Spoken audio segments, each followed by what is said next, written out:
Hello, everybody. Welcome to our webinar today, best practices and the areas of best practice for the SMF16.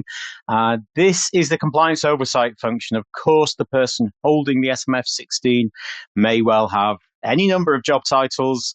Typically, we see Chief Compliance Officer, Head of Compliance, those types of title.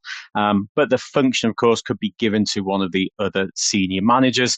We're going to spend 30 minutes doing a much abridged version of the half-day live sessions that we run. As a guide to effective compliance leadership, let me tell you what we'll include in today's webinar. Talk about what the SMF16 mandate really means from a regulatory perspective. I'm a former regulator, so I'll give you the perspective of what I'd be looking for somebody if I was interviewing them for an SMF16 application. I want to talk about the day-to-day operationalization of effective compliance, risk management. How do we embed that within the business and the best practices for the SMF16 in that space, and then building the right environment to deliver all of that and make sure it adds value and it isn't seen simply as a cost center, drain on the business, tick box exercise. So we'll talk a little bit about culture and conduct as well. So we've got 30 minutes and then you'll have the multiple choice questions to follow as well. Let's dive on in thinking about the SMF16 mandate. Within the rules, the detail around what the SMF16 has to do is broadly split into two main halves, if you like.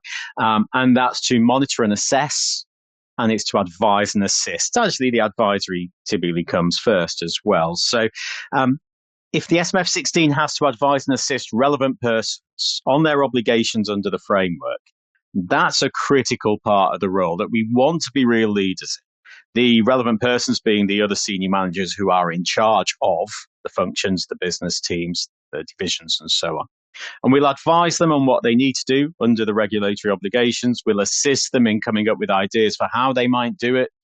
But we should probably stop and then just let them take it forward from that point. So we'll advise and assist. We're a support function.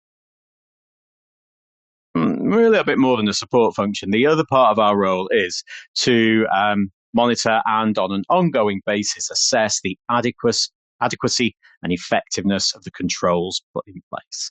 So we then go back and say to our colleagues, the other senior managers, so what have you done? Let's see if it's working. And let's formalize that process, share with the relevant senior management teams an overview of whether it's compliant or not, how strong the controls are, what's the residual risk. Okay?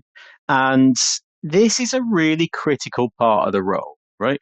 Let me talk through the slides and I'll give you the analogy